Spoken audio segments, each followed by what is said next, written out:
जय श्री कृष्णा दोस्तों, राधे राधे। आमलकी एकादशी की आप सभी को बहुत सारी शुभकामनाएं। आज का ये एकादशी आप सबके जीवन में शुभता, मंगलता, सुख, समृद्धि और परम भगवान की शुद्ध भक्ति लेकर आए, ऐसी हम प्रार्थना करते हैं। क्या आपने कभी सोचा है कि एक ऐसा वृक्ष भी हो सकता है जिसकी उत्पत्ति स्वयं भगवान विष्णु की कृपा से हुई हो, जिसका हर फल, हर पत्ता हमारे जीवन को पवित्र बना सकता है। जी हाँ, ऐसा ही एक वृक्ष है, आंवले का वृक्ष। और जिस दिन इस वृक्ष की उत्पत्ति हुई थी, उस दिन को आमलकी एकादशी के नाम से हम सब जानते हैं। आमलकी एकादशी तिथि मात्र व्रत नहीं, अपितु एक आध्यात्मिक अनुष्ठान है। प्रत्येक वर्ष फाल्गुन मास के शुक्ल पक्ष में आता है आमलकी एकादशी का विशेष पर्व। इस दिन भगवान विष्णु के परम प्रिय आंवला वृक्ष की पूजा की जाती है और हमारे शास्त्रों में बताया गया है कि जो व्यक्ति भक्ति भाव से इस व्रत का पालन करता है, वह समस्त पापों से मुक्त होकर भगवान श्री विष्णु के धाम को प्राप्त करता है। तो चलिए इस आमलकी एकादशी के परम पवित्र दिन पर हम इससे जुड़ी हुई पौराणिक कथा का श्रवण करते हैं और स्वयं को इस व्रत के पालन द्वारा शुद्ध बनाने का प्रयास करते हैं। तो अब हम श्रवण करते हैं इस अत्यंत विशेष आमलकी एकादशी व्रत की पौराणिक कथा का। और इसके लिए अब हम सीधे चलते हैं ब्रह्म पुराण की उन पन्नों में जहाँ युधिष्ठिर महाराज और भगवान श्री कृष्ण के बीच हुए संवाद का वर्णन किया गया है। उसके साथ ही काल यंत्र की सवारी करते हुए हम उतरते हैं युधिष्ठिर महाराज के भवन में। युधिष्ठिर महाराज ने भगवान श्री कृष्ण से पूछा, हे श्री कृष्ण, फाल्गुन मास के शुक्ल पक्ष में कौन सी एकादशी आती है? उसका नाम क्या है और ये व्रत किस प्रकार करना चाहिए? युधिष्ठिर महाराज के प्रश्न को सुनकर भगवान श्री कृष्ण ने मनमोहक मुस्कान के साथ उत्तर दिया, हे धर्मनंदन, प्राचीन समय की बात है जब राजा मानधाता ने भी वशिष्ठ ऋषि से यही प्रश्न पूछा था।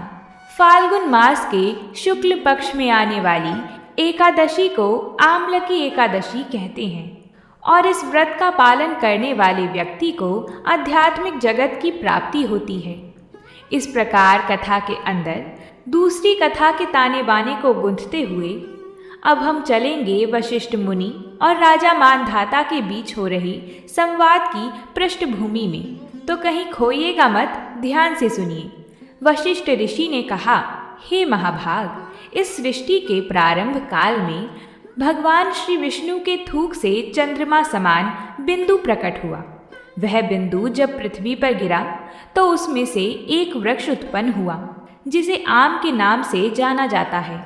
इस वृक्ष को देखकर देवी देवता, गंधर्व, यक्ष इत्यादि आश्चर्यचकित हो गए। उसी समय एक आकाशवाणी हुई जो इस प्रकार थी, हे देवताओं, यह श्री विष्णु का अत्यंत प्रिय वृक्ष आमलकी है और आमलकी वृक्ष यानी आंवले का वृक्ष। इस प्रकार इस परम पवित्र वृक्ष की उत्पत्ति हुई। कथा का आगे वर्णन करते हुए वशिष्ठ मुनि ने कहा, एक समय की बात है जब वैदिश नामक राज्य में चंद्रवंशी राजा पासबिंदु राज्य करते थे। उनका दूसरा नाम था चित्ररथ। चित्ररथ धार्मिक और सत्यप्रिय राजा थे। उनके अंदर 10,000 हाथियों का बल था। व्यापार, धन संपदा से युक्त थे और वैदिक ज्ञान की भी सभी शाखाओं में निपुण थे। इन सभी ऐश्वर्यों से युक्त होने पर भी राजा चित्ररथ अत्यंत विनम्र और धर्मपरायण थे। उनके राज्य में किसी भी प्रकार की व्याधि या असंतुष्टि नहीं थी। राजा और प्रजा दोनों ही वैदिक जीवन का पालन करने वाले और हर प्रकार से सुखी थे।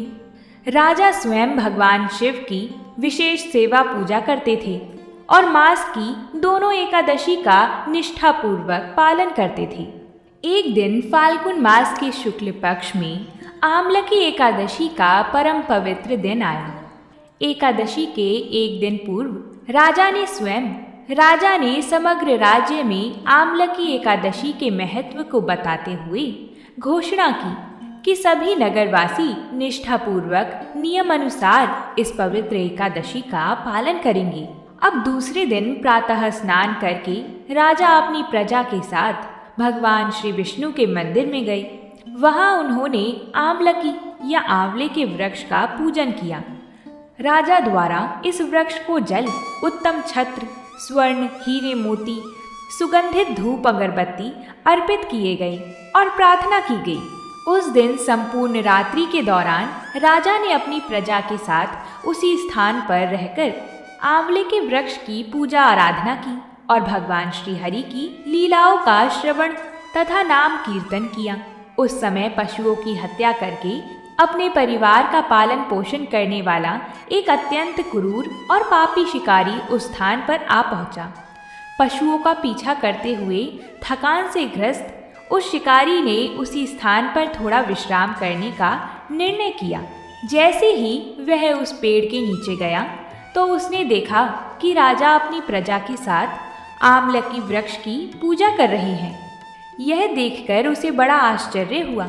इस अचरज को देखते हुए वह शिकारी उसी पेड़ के पीछे छिपकर पूरी रात्रि वहीं पर बैठा रहा और राजा द्वारा की जाने वाली पूजा को देखता रहा और भगवान श्री कृष्ण की कथा का श्रवण करता रहा। दूसरे दिन प्रातः राजा ने एकादशी का पारण किया और अपनी प्रजा के साथ वापस अपने नगर में चले गए। अब इस और ये शिकारी भी अपने घर वापस चला गया। कुछ समय बाद शिकारी की मृत्यु हो गई। लेकिन यहाँ आश्चर्य की बात यह है कि इतने पशुओं की हत्या करने के बाद भी शिकारी को नर्क में ले जाने के बजाय उसे उच्च कोटि प्राप्त हुई। अपने दूसरे जन्म में यह शिकारी जयंती नामक नगरी के राजा विदुरथ का पुत्र सूरत बना। यह उपलब्धि इस शिकारी को केवल इसलिए मिली क्योंकि उसने अनजाने में ही आमलकी एकादशी के दिन रात्रि को जागरण किया था और हरि कथा का श्रवण किया था। अब इस जन्म में राजा वसुरथ अत्यंत शक्तिशाली, सूर्य के समान तेजस्वी, चंद्र की भांति सौम्य और भगवान श्री विष्णु के परम भक्त बने। वे अपने राज्यों के मामलों में अत्यंत निपुण थे और अपनी प्रजा को भी अपनी संतान की तरह प्रेम करते थे। अब एक बार क्या हुआ कि किसी दिन राजा का रथ वन में भटक गया। आसपास पूरा जंगल था, बाहर निकलने का रास्ता मिल ही नहीं रहा था और इसलिए थक हार के राजा एक वृक्ष के नीचे विश्राम करने के लिए आ गए। वहां अपने हाथों को तकिया बनाकर वे सो गए। अब जैसे ही उनको नींद आ गई उसी क्षण वहां कुछ आदिवासी आए और वे आपस में चर्चा करने लगे कि यह राजा तो हमारा शत्रु है और अभी हमारे ही इलाके में आया हुआ है, चलो इसे मार डालते हैं। यह निश्चय करके सभी आदिवासी अपने अपने शस्त्र लेकर राजा पर प्रहार करने लगी। लेकिन सभी के आश्चर्य के बीच एक भी शस्त्र राजा को स्पर्श नहीं कर पाया और यह देखकर सभी लोग अत्यंत आश्चर्यचकित रह गए। अब वह दूसरी योजना सोचने लगे और उसी क्षण उस राजा के शरीर से एक दिव्यमान स्त्री प्रकट हुई। वह स्त्री अत्यंत सुंदर थी, लेकिन क्रोधित होने के कारण उसके नेत्र लाल हो गए थे और वह साक्षात मृत्यु के समान दिख रही थी। उसने अपने कांतिमान चक्र से सभी आदिवासियों को नाश कर दिया और उसी क्षण राजा वसुरथ अपनी निद्रा से उठ गए। जब उन्होंने अपने शत्रुओं को इस प्रकार वहां मृत अवस्था में देखा तो उन्हें अत्यंत आश्चर्य हुआ और उन्होंने पूछा कि आखिर किसने उनकी इस प्रकार सहायता की। तो उस समय एक आकाशवाणी हुई जिसने ये कहा कि निसंदेह तुम्हारी रक्षा उन्होंने की है जो उन सब की रक्षा करते हैं जो निष्काम भाव से उनकी शरण ग्रहण करते हैं। आकाशवाणी के ये शब्द सुनकर राजा समझ गए कि परम कृपालु भगवान श्री केशव की कृपा उन पर हुई है और वे भगवान के प्रेम में खुश हो उठे। वे वापस अपने नगर में गए और अनेक वर्षों तक सुखपूर्वक राज्य किया और भगवान श्री हरि की भक्ति की। इस प्रकार कथा का समापन करते हुए वशिष्ठ मुनि ने कहा, हे राजा मानधाता, जो भी इस पवित्र आमलकी एकादशी का पालन करता है वह अवश्य ही परम भगवान श्री हरि के धाम को प्राप्त करता है। बोलिए भगवान श्री हरि की जय हो। तो ऐसे ही अत्यंत महत्वपूर्ण एकादशी का प्रत्येक व्यक्ति को पालन करना चाहिए। एकादशी के दिन अधिक से अधिक नाम जप और अपने गुरु मंत्र का जाप करना चाहिए। इस दिन अधिक से अधिक भगवान श्री हरि की कथा का श्रवण करना चाहिए। भगवद गीता या भगवत पुराण पढ़नी चाहिए और इस दिन विशेषकर किसी भी प्रकार के व्यर्थ कार्यों और बातों में समय नहीं गंवाना चाहिए। विशेषकर टीवी, मोबाइल, सोशल मीडिया, इन सब में ना तो किसी से लड़ाई झगड़ा करना चाहिए और ना ही किसी की निंदा करनी चाहिए। ना तो ज़रूरत से ज़्यादा सोना चाहिए और ना ही किसी भी प्रकार का इंद्रिय भोग करना चाहिए। अपने मन को भगवान श्री कृष्ण की सुंदर छवि में लगाना चाहिए और अपनी जिह्वा से सदैव उनका नाम जप करना चाहिए। इस दिन उपवास का पालन करना चाहिए, किसी भी प्रकार का अनाज नहीं लेना चाहिए और इस प्रकार आप एकादशी के दिन अपनी चेतना को शुद्ध और सात्विक बनाकर रख सकते हैं और एकादशी का पालन कर सकते हैं। और हाँ, अगर आप इस चैनल पर पहली बार आए हैं तो इसे सब्सक्राइब भी कर लीजिए। तो चलिए इस आमलकी एकादशी का पूर्ण भक्तिभाव और श्रद्धा पूर्वक पालन करते हैं और परम भगवान श्री कृष्ण के चरण कमलों में यही प्रार्थना करते हैं कि वह हमें उनकी शुद्ध प्रेम भक्ति प्रदान करें और हम उनके शुद्ध भक्तों का संग्रह और सेवा सदैव प्राप्त करते रहें।